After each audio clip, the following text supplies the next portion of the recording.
Good morning, everyone, and welcome to Marketing Matters. I'm Sarah Touchstone, Landmark Title's social media marketing strategist and educator. I get the pleasure of bringing you Marketing Matters every Wednesday morning at 10 a.m. Seems like we do this without fail.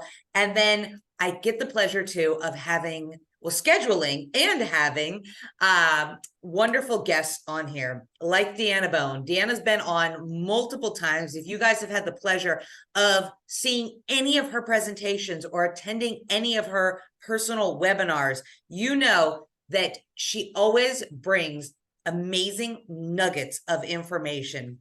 And when I say nuggets, it's because these are like solid gold in our industry. Obviously, I'm on, webinars constantly. I'm helping you guys with your marketing value.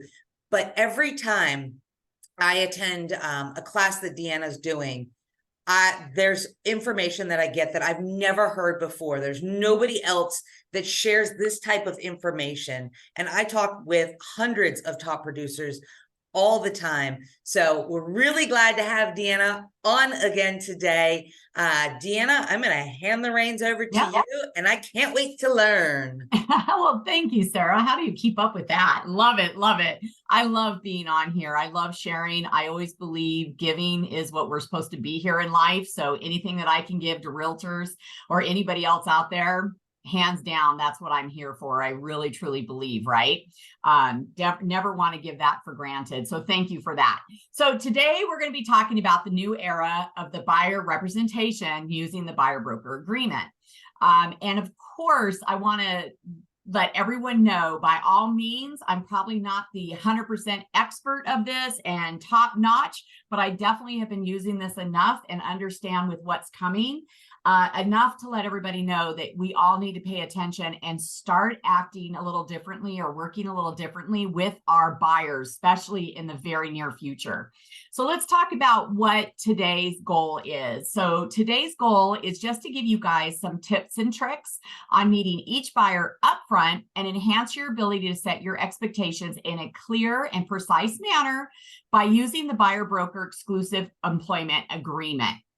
Now, before we go into why I started doing this and what the power is and why you guys need to start using this now, I want to let you know how I work with every one of my buyers. So how I work with every one of my buyers, first and foremost, every single meeting with my buyers are always over Zoom. I no longer meet any buyers in an office, in front of an empty house, at a coffee shop, or anything first. When I want to talk to them at first, we meet them online over Zoom, and then we go over our presentation that we'll kind of go over with in just a little bit. So that's the first and foremost thing that I believe in the future we need to start doing, is making them sit down with you over Zoom and talking about the expectations that you have as the lead that's going to help them buy their home. Also, how I work with buyers. All buyers must sign my buyer broker agreement, and all buyers must agree to pay me when the seller will not.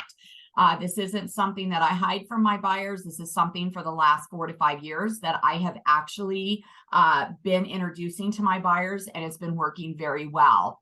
So how did all of this come up? So let's kind of talk about it. The very first question that I brought to myself and to my team was, as a buyer's agent, whose job is to make sure you get paid? That was a conversation we had going on in our group. And of course, in the past, a lot of realtors have said, oh, well, the person who's supposed to pay us is through the MLS, the listing agent, and how we co-broke through that. Well, history is probably going away now, and we're looking into the new future, and we're seeing it now in the MLS with a lot of lawsuits that are on out there with National Association of Realtors, with commissions going down, with sellers deciding, I don't want to pay the buyer's agent anymore, or I want to pay not as much as what we used to get paid. So all of these started happening to us, and I started saying to myself and to my team, wait a minute, everyone, it's really my job to get paid what I believe I am worth. It is not the listing agent's job to do that. So that's where the first intention started, and how the buyer broker agreement started working very heavily with me and my team. And then it started when we started seeing the lawsuit come out with National Association of Realtors. Now, I know a lot of people are still unaware of what this lawsuit is. I believe this lawsuit started in 2019. It started as a couple class action lawsuits against National Association. So let's kind of talk about what that lawsuit is in case you don't know. So the lawsuit claims that NAR, which is National Association of Realtors, rules violate the antitrust laws and inflate the fees paid to buyer's agents by requiring a listing agent to compensate a buyer's agent for listing a property on the MLS. Well, NAR argues that the lawsuit misrepresents association rules as anti-competitive. So what the lawsuit is saying is, if you've ever said as a realtor, look, Mr. Seller, if we don't pay the buyer's agent at least XYZ, they won't show our property.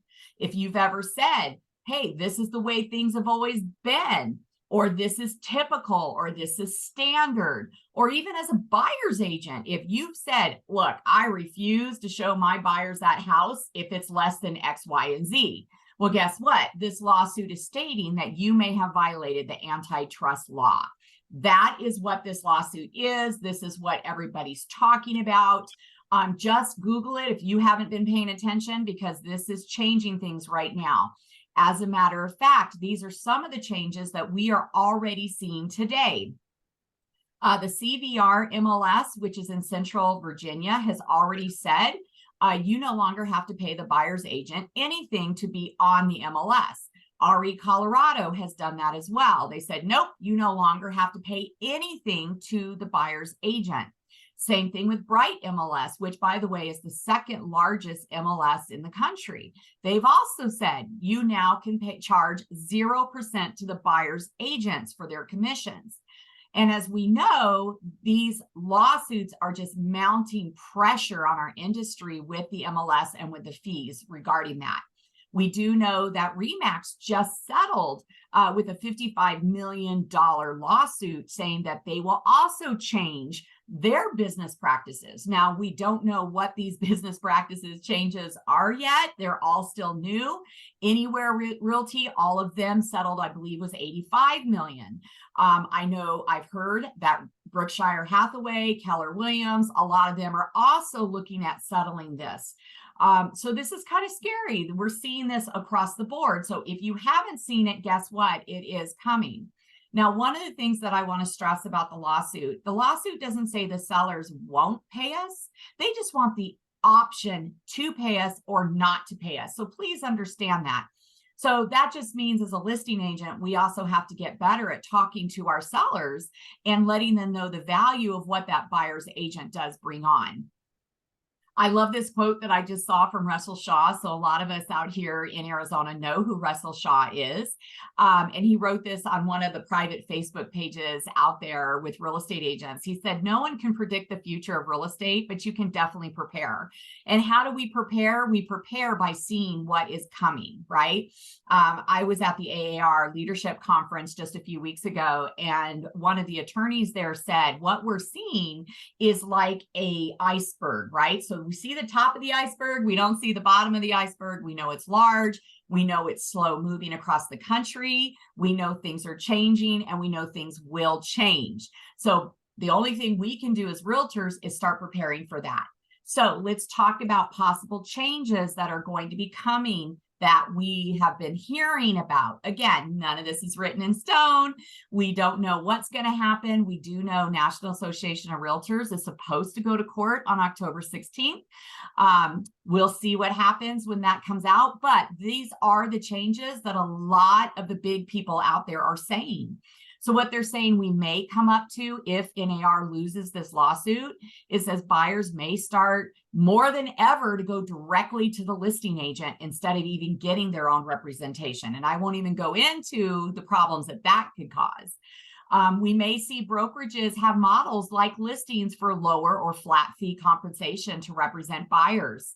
Brokerages may start to have different levels of expertise with different prices depending on levels of service. So think about this, just like if you could go to an attorney, if you work with the attorney, you're going to pay a higher fee, but you could work with their legal assistant and be at a lower fee. So that could be something that we may see come up. Again, we don't know, but no matter what, these lawsuits are telling us it's time to pivot. So with that, we need to show our value much more importantly than ever before. So as a buyer's agent, it's very important to get our buyer broker agreements with every buyer signed as soon as possible. Know it, use it, embrace it, love it. Stop being a tour guide. Be the professional you have the right to be and get the value out there. Get knowledgeable. By the way, the reason why I said stop being a tour guide is because that is actually what the lawsuit says, is that the sellers felt the buyers found their house out there on realtor.com, Redfin, Zillow, wherever they found it, and that they just called their friend that's a realtor, and they're just a tour guide who opened up the door, that we did absolutely nothing for them. Now, as a buyer's agent myself, I know that's full of it, and I know I do a lot for my buyers, but perception is a lot. So we need to start doing that and showing our value.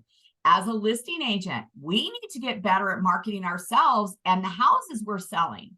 Too many of us are just putting it on the MLS, and we have the buyer's agent do all the work. That will drop drastically if buyer's agents are no longer providing most of the buyers to our listings. So these are things that both sides, we need to really start pivoting and start making a decision about now. One of the things that I think are coming from as a bonus from the lawsuit, this is going to be a great way for us now to increase our fees on both sides. But we must show our value and why we deserve that higher fee. If we're not either paying the buyer's agent or being the buyer's agent, why should we be paid? We have got to believe our worth, and we need to do that. When I started using the buyer broker agreement a few years back and started asking the buyer to help pay the difference when the seller won't pay my full fee, let me tell you, that totally, it raised my sales average. It raised how much I was closing per transaction, my net, my gross, everything has gone up just tremendously. My referrals have gotten higher. Everything has changed when I started putting a value, not just in my fees, but in my service.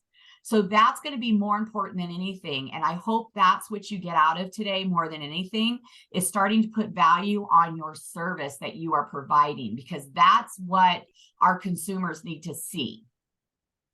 If you are going to start using the buyer broker agreement, and if you are going to start asking the buyer to help compensate your fees, then you need to have a conversation with your lenders and title companies. You must have open communication with them right up front. As we all know, due to Dodd-Frank, so think of this. When our lenders take an application, they have to do the estimated closing disclosure right up front. Well, in there, it needs to be any fees that the buyer may be charged. That includes your fee for service or your commission. Rather that you want to say, hey, it's going to be a 0.5%, 1%, flat fee, whatever you want to do, you need to have that open communication with your lender and go right up to them and say, look, when you do the estimated closing disclosure up front, please add X, Y, and Z for my commission right on there. Now, the good news is there's actually a line on the closing disclosure that actually says realtor fees. So it's always been there. They've always expected it there, but we just have never done it. And let me tell you, when I started talking to my lender and my title companies about this, they also have never seen this happen to the level that they're going to start seeing it now based off this lawsuit. So just know you need to start having these open communications. Now, there are some situations you cannot charge the buyer anything for your compensation. And that's an example is VA buyers. VA, the guidelines actually says you cannot pay any of the buyer's agent compensation. Now, do we think that's going to change? When I'm talking to some of the big banks and some of the lenders out there, they're saying absolutely. They do think that the guidelines are going to change. They're going to have to. I heard a rumor that NAR is actually talking to Fannie and Freddie to actually start wrapping our commissions into the loans. So everybody is talking about this. Everybody is setting up expectations on this. Everybody does believe, I hate to say it, that NAR probably will not win. And so we need to start looking at this from all avenues. So just know this needs to be an avenue you talk about. Now, we're going to talk a little bit about the buyer broker exclusive employment agreement. What I say to everyone I ever talk to, mentor, coach, or whatever, please speak with your brokers before you start using this. Please speak to your team leaders if you're on a team before you start using this. Every brokerage has different rules that they want in it. Every state has different agreements with it.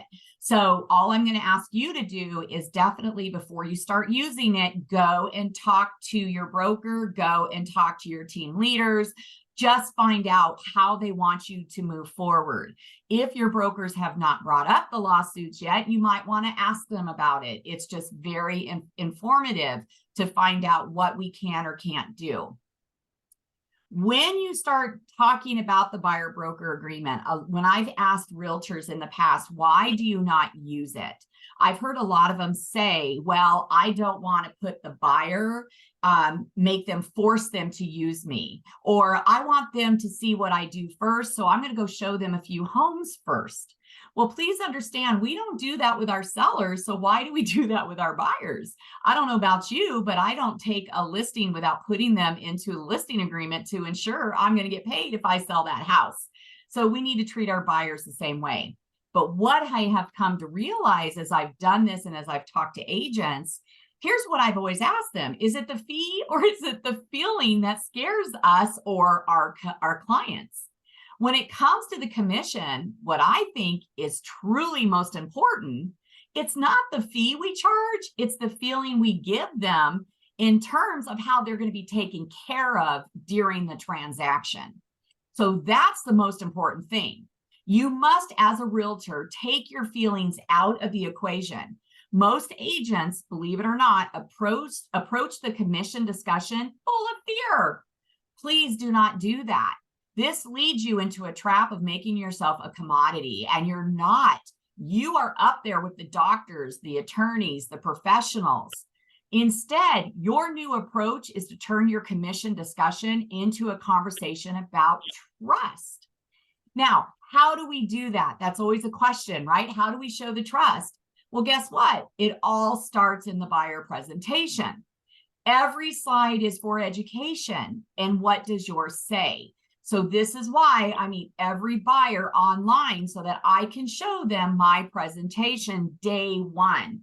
They don't get anything free from me. And the reason why is money is time.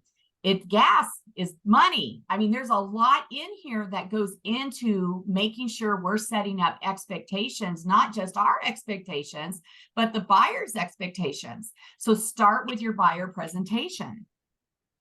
When you go through it, the number one thing you have to understand is you have to know your value and set your expectations first.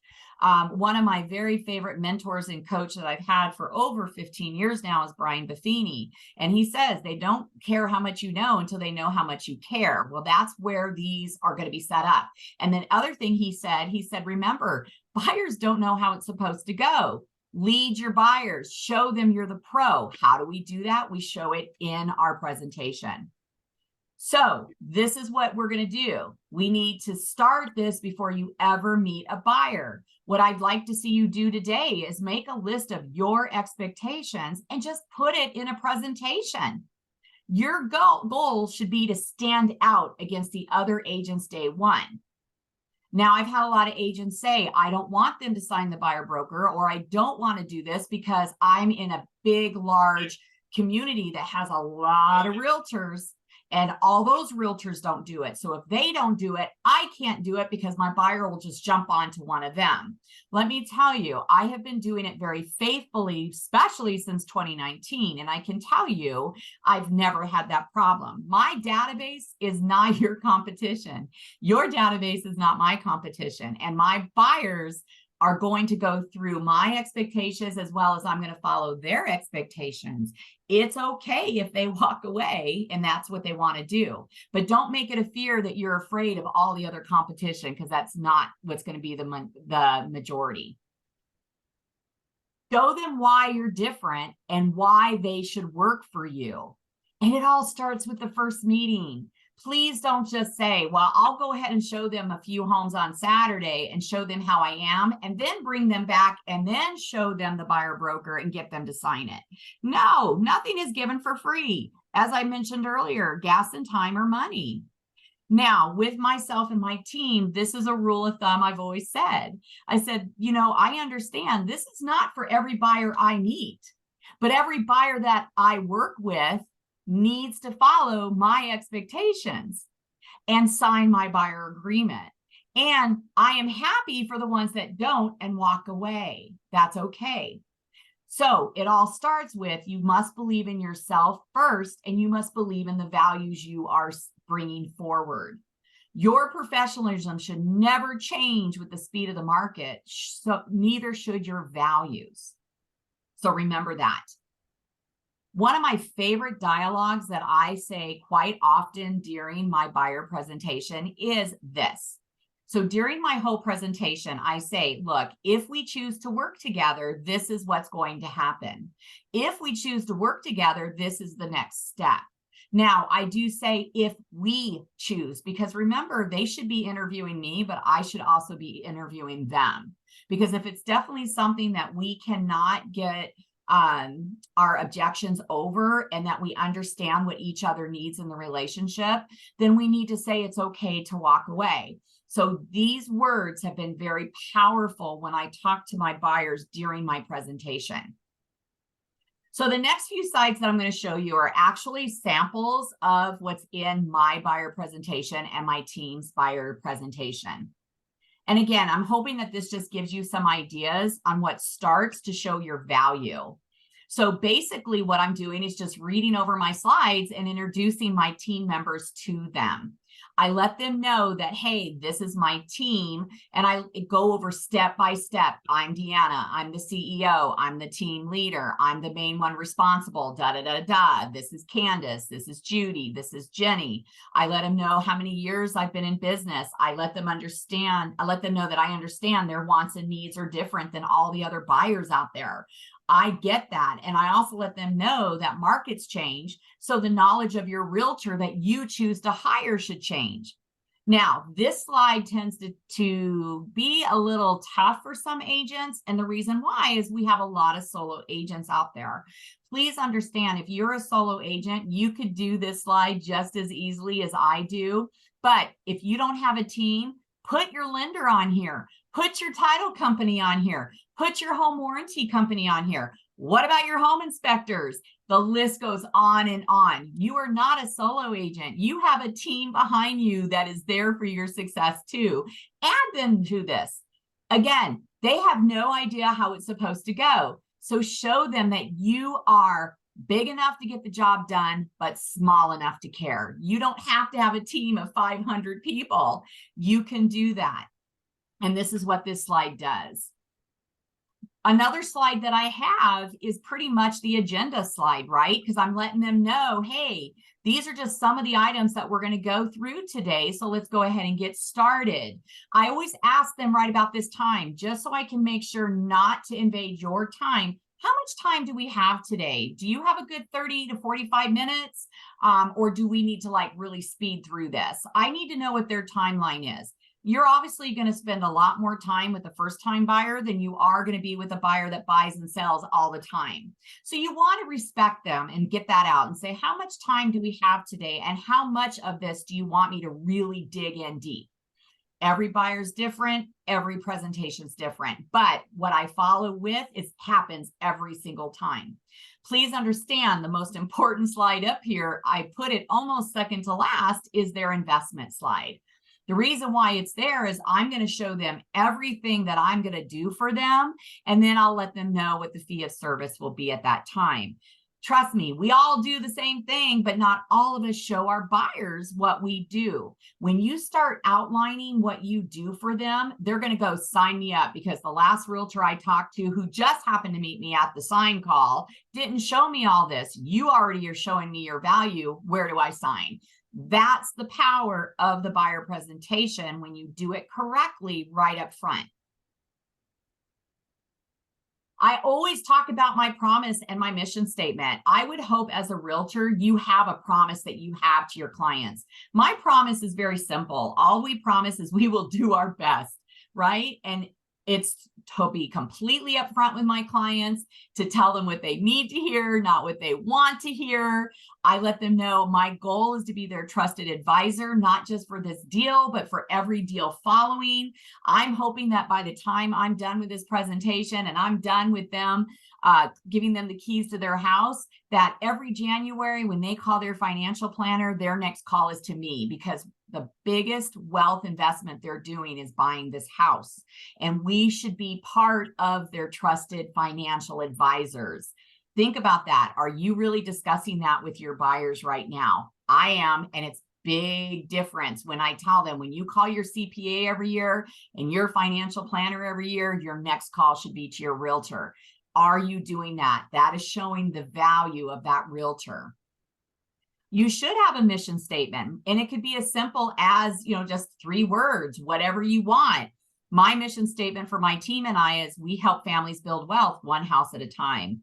So make it simple, bake it to what is for your heart. I've seen thousands of different ones out there, and they're all great. But the question is, what is to your heart and what can you sell to your database? So this is actually something that my team and I have done very faithfully, and it puts that trust one more notch in. One of the biggest things too is to set the expectations right, is to have a slide on the pulse of the market. This means as a buyer's agent, you better understand how to really explain, is it a seller's market or is it a buyer's market? And how do you dictate that? Explain to them why we have low inventory. Let them know what happened in the history of Arizona. Let them know about what house prices are doing right now, because the media is telling them completely different than what's really happening in our state. I let them know right now the list price versus the purchase price, because I'm sure we all believe, think about it. If the list price is at $400,000, they're probably not going to be buying it for $400,000. That's a big purchase price right now. They're probably going to be getting it for higher. Wouldn't this be a great conversation to have up front to find out if their expectation is to say, oh, no, Deanna, every house I refuse to pay list price because Mr. CNN or Fox News or whoever told me house prices are dropping, we're going into a crash. I refuse to make any offer at least $50,000 below asking. Well, guess what? That's going to bring up that conversation right then and there, so that I could try to get over that objection. If I can't get over that objection, do you think I might want to work with him? Probably not. This is why this slide is so important, and why every agent should have one similar. This is also where I bring up new builds versus resale homes. I let them know immediately about why they should not walk into those new builds without us. Don't even put your email in the website for the builders. Don't do that. Don't call. Don't do anything. I am having this conversation right up front with them. So again, we're setting up those expectations and showing them a little bit higher what my value is and why it's important they follow my expectations and why they want me as their agent. That's what this is about.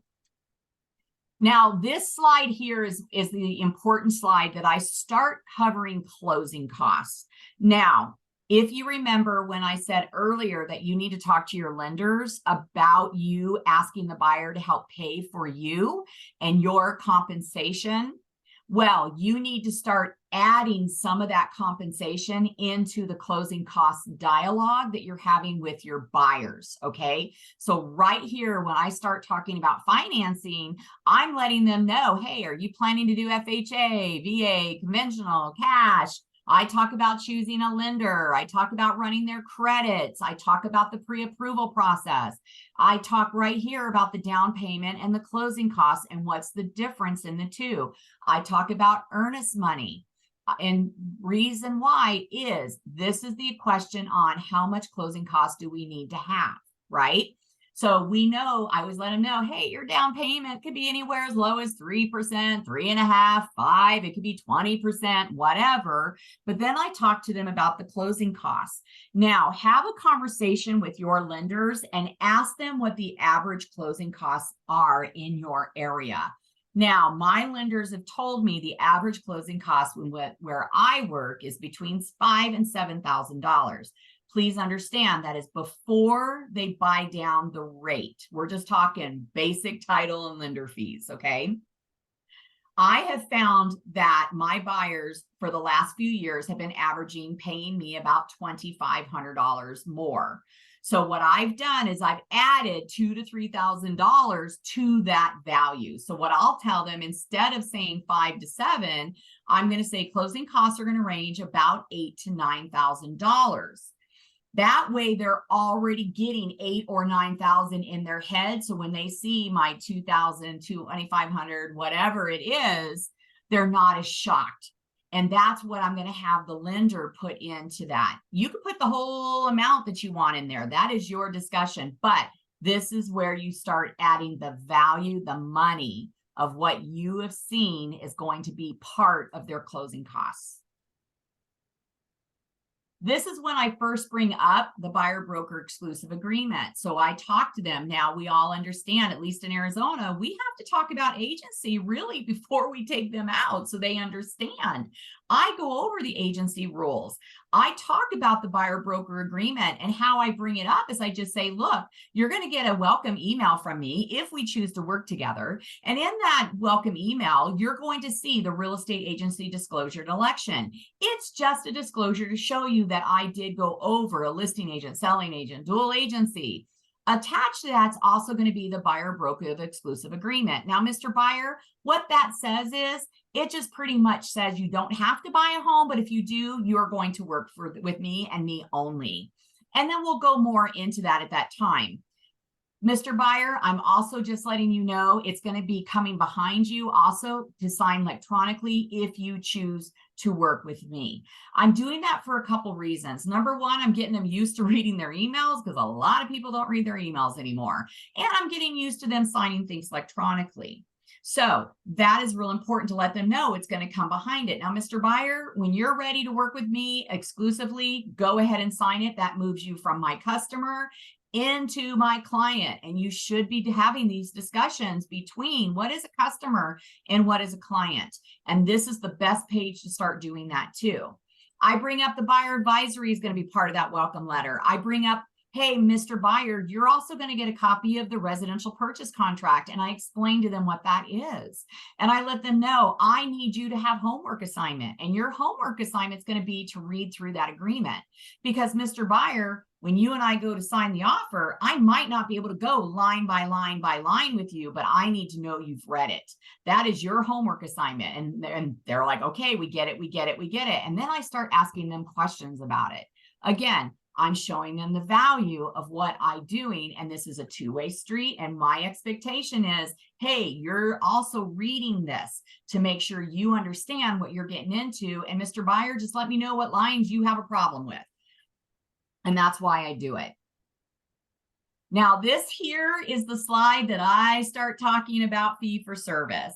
Now, very first thing you notice is my business hours. And yes, I do have business hours, and so does my team. What I let the buyer understand is I'm not a 24/7 realtor. I don't work 7 days a week. I can't do that and be on top of my game. But what I tell them, I say, look, my business hours are 8 to 5. I do close down on Wednesdays. I let them know why I close down on Wednesdays. Traditionally, we know most homes come on the market Thursday and Friday. We show them all weekend. We negotiate on Mondays and Tuesdays, and usually Wednesday's the lull day. Now, I always let them know, now, Mr. Buyer, don't worry about it. If we are negotiating a deal on Tuesday night, I'm not taking Wednesday off. I'm going to be there for you until the deal gets taken care of. Now, when I do bring up weekends or by appointment only, here's the caveat of this. This isn't because of their calendar. This is the seller's and mine. So what I tell them is, Mr. Meyer, please understand, I know you might want to go see homes on Saturday at 10 a.m. or 9 a.m., but please understand, we're at the mercy of the seller. So if you want to go at 10, but the seller says we can't go till 3, please understand, you have to adjust your calendar to go by the appointments of the sellers. Now, what did I just do? I just moved them from their expectations of going when they want to the expectations on when I can get them into that house. And sometimes that's my schedule as well. So when you start bringing that up immediately, they're like, oh, okay, yeah, you're right. I guess I can't just go on Saturday at 10. That's also when I start talking about, hey, if you've got some kids with you, could they go stay with grandma so that we can maybe go and you'd be fully present during this presentation. Talk to them about what's going to happen at these walkthroughs. Then what I do is I start talking about my fee for service. Now, I have chosen years ago, thanks to Open Door and OfferPad and Zillow, to stop saying the word commission, because Open Door, OfferPad, all of them has had big megaphones with millions and billions of dollars behind them that have said, stop paying commissions. We don't charge commissions, we charge a service fee. So what I did is I said, okay, Mr. Open Door and OfferPad and all of you iBuyers out there, instead of me charging a commission, I'm charging a fee for service. So I swapped their words is what I ended up doing. And I explained to them what that is. Then I start moving into a retainer fee. In the state of Arizona, we are allowed to ask for a retainer fee. Now, it's not paid to us directly, it is paid to the broker. This is why, again, I'm telling you, you need to speak to your brokers on what they do or do not want you to do if you choose to do the buyer broker agreement. I love that retainer fee. I have charged that retainer fee, but I've also, said, hey, certain buyers, I've waived it depending on what's going to happen with it. That is your choice as a business owner. But you do have to bring it up all the time. And you have to treat every client the same. So that's why it's important to do it. And I just let them know that, hey, Mr. Buyer, my fee for service is X, Y, and Z, whatever that is. Now, Mr. Buyer, the good news is the seller is still paying some of that, if not all of it. But the sellers are starting to ask the buyers to help pay for their own representation. So you will have to pay that when the seller doesn't, or if you just have to make up the difference on what the seller's not willing to pay. And I asked them right then and there, do you understand that? Do you have any questions about that? And this is usually when they may say, well, you know what, Deanna, how much does that usually run? And I let them know, oh, what I've been noticing is about 0.5% or 1% or whatever it is. And then, and I tell them how much it is. And the next question is, well, is that in addition to the closing cost you mentioned 8 slides ago? I'm like, oh, no, I added that into that. And they're like, oh, okay, good. Okay, that makes sense. All right. Now, remember that closing cost estimate came from what my lenders are telling me is average, what I'm seeing as average, and what I'm seeing the buyers pay. And I always tell them it's prior to you wanting to buy down the rate. If you're buying down the rate, it's going to be a lot higher than $9,000. So please let them understand that. And then, of course, we may talk about negotiations, how I might be able to get the seller to pay some of that or whatever, right? That's what you get to do during these presentations, is have these open communications with them right up front. And then this is the slide where I talk about their investment, because they need to understand buying a home is an investment. So this is just a sample. So I go over some of the major slide numbers that we've already gone through in the past. So I let them know what the down payment is, the closing cost averages. Again, I threw in there the average of what I'm seeing the buyers need to pay me. I throw in there the earnest money. I let them know that it's 1 to 3% or whatever we want to do. It's all negotiable. I talk about my fee for service, and then I talk about the home inspection, because I want them to know all the dollars up front that's going to be possible that they're going to need during the transaction. And then once we go through that, they're like, okay. And I always ask, do you have any other questions? Because I've made it very clear, very precise, very confident in what I'm going to do for them. It's like I'm going to court for you, and I'm going to make sure you trust me, and I've got your back. And that's what we need to do. And the power is when I ask them, do you have any questions, Mr. Buyer? Usually by this time, the only questions I get is, oh, Deanna, do you have room for me? If I sign it today, can you be my agent? That is what I get usually by the time it's over, because I let them know, when we sign the buyer broker agreement, I can only take so many buyers on at a time. And obviously I'm going to take the buyers on that are dedicated to me, and I'm going to be dedicated to them. So that's where those conversations come in, where they're like, okay, where do I sign up? I need to sign up. What do I need to do?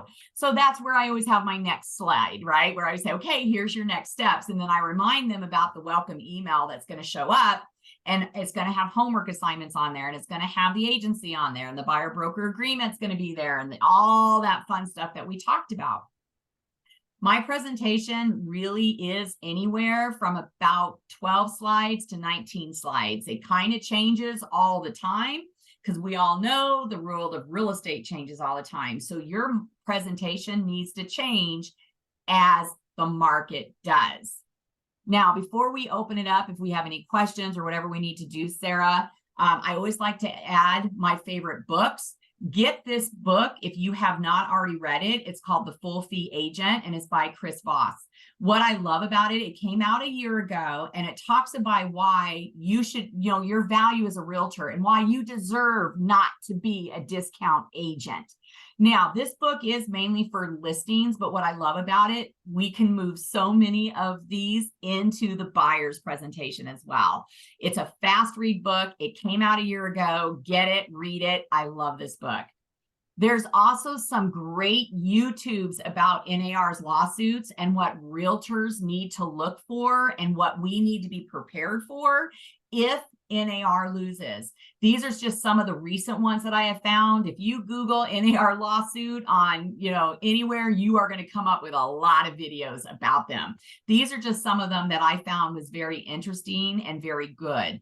If anyone wants a copy of my presentation, Sarah, they just need to reach out to me, and I would be happy to give them my presentation.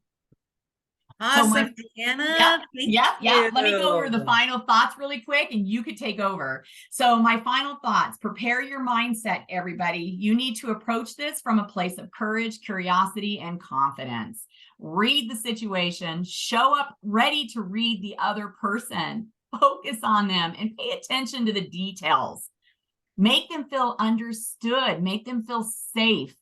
And your only goal is to get them to say yes to working with you, but be okay with the ones that say no. Go fine, go work with the other realtors, go right ahead.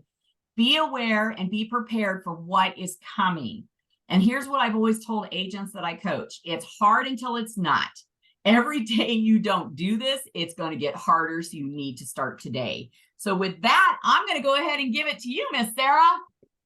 Awesome. Deanna, thank you. Yeah, this was a very timely topic because of everything that's going on with NAR. And I love, it's like, I love and I hate the quote about being a tour guide, because we're not. You're absolutely not. But unless you are covering your bases, right? What really does separate you from just working for free? That's right. We see it time and time and time again. Yep. And experienced agents will all tell you the same thing. You just can't do it. You need to get serious. You need that buyer broker agreement. This is your job. This is your livelihood. So, treat it like such. It's sad, Sarah, because they're actually saying that buyers agents, there's going to be so many of them leaving the market because they don't understand their value. They don't understand how to ask to be paid, because it's something, unfortunately, we don't teach a lot of agents how to do it. We really don't. There's listing classes, but there's not a heck of a lot of buyers classes. So it's something that's coming. Be prepared. It really is. And that's it. Our market changes, our roles change, life changes. Like, these are the things that happen, and we can't stop the balls once they're rolling, but we can prepare. Yes. So really wonderful to have you on today covering these, Deanna. If you guys have any questions, please let us know. Deanna had her contact information up there as well. Deanna, maybe you can go ahead and put your contact in the chat. I will. Too, Yep. so that if anybody wants to reach out, wants a copy of the presentation, it's always great having you on, Deanna. There's such great information that you cover, and you really do bring such value to everybody that attends. Thank you. So wrapping up class today, want to remind everybody, I know that you guys have been hearing about this since July, but we do have the Help Adopt a Family program that Landmark Title participates in every year. I do believe this is our 4th year participating in the Adopt a Family program. Each of our offices adopts their own family. If you'd like to participate with the families that we adopt, reach out, scan that QR code, or if you'd like to even do one step up and adopt a family of your own. They have families as small as 2 to 3 people. It's not a huge investment, but you helping out a family during the holidays can mean the world to somebody. A family that doesn't think that they're, especially kids that think that they will be getting nothing for Christmas, the ability to give back and to provide that for them. I cannot state enough what a difference this makes in our community. If you'd like more information, you can always ask your business development manager, or you can scan that QR code and we'll get you signed up. This is the last month to get signed up, so you guys will be hearing all about it. And then tomorrow, we've got the next in our Arizona Real Estate Series webinar coming up. We're going to have Allison Griggs. We're going to have Scott Drucker on it. This is via Zoom. So all you have to do is register, hop on Zoom tomorrow. It's 1 hour, and I guarantee you're going to learn something about the growth here in Arizona. Good stuff that you're going to use for your business, and you're going to use and take that information back to your clients. And then coming up on the 12th, this is going to be next week. We've got a social media workshop. This one's in person in Glendale at the Prime Lending office at 10 a.m. Nikki Soto is going to be on there talking to you guys about videos, about what you need, how you need to post, and utilizing social media. This is a free marketing tool, guys. It's in my title. I love social media. So go check that out. RSVP to Renee if you can make that one. And then on the October 18th, we've got Patrick McQueen coming to talk to you guys about new build issues. So new build, this is a big thing here in the Phoenix area, especially out in the West Valley. This is going to be via Zoom as well from 1 to 2 p.m. This will be a great webinar to hop on. Renee's hosting this one too. So if you want to register, the Zoom link is there. You've got to register for this in advance, or you can reach out to Renee for the link. And then coming up on the 3rd Thursday of this month, we've got our Moon Valley home tours. If you've got a home in Moon Valley that you'd like on this tour, reach out, let us know. Or if you'd like to attend this as well. Moon Valley is a super fun, quirky area. We do the Biltmore one too, which I'm going to talk about. But Moon Valley is similar in that the homes in that area run the gamut, right? You've got ultra luxury, you've got super quirky, you've got ones that need renovations, blue toilets, black toilets, mauve carpet. It always is entertaining to visit these areas. So that is on the 3rd Thursdays at 8:30. Reach out to Cynthia and Brandy. Brandy's been on a couple of times too. She's got that amazing app, and she uses that for her Moon Valley tour. And then coming up October 26th, we've got the last in our Here Comes the Judge series up in the Prescott area from 1 to 2 p.m. at the Willow Creek Inn. If you'd like to attend, reach out to Michelle, let her know that you're going to be there. And then speaking of tours, we've got the Biltmore Luxury Tour. This is the 4th Wednesday of the month, starting at 9 a.m. And like I said about Moon Valley, you like the architecture and the structures in Moon Valley, you're gonna love Biltmore. Biltmore is a really neat area. Sometimes what you would consider luxury in Biltmore is sometimes, it's old, it's outdated, but it makes it really interesting because you can always see the potential of homes in these areas. So it's always a fun tour to attend, fourth Wednesday of the month. And then looking all the way ahead to November, it's going to be here before we know it. October really snuck up, like all of a sudden it was October. From October 1st, from 9 to 10:30, we've got a nice little light breakfast. We've got some mimosas. We've got Mike Roosevelt from One AZ Credit Union coming to talk to us about bringing value to your business. So he's going to talk about accessing lower rates and fees that are available, his personalized services, and community involvement and how you can really play a role with them. So this is going to be hosted by Patty. If you'd like to attend it, reach out, let her know. This is going to be live in person in Glendale on November 1st. And that's it for us today, guys.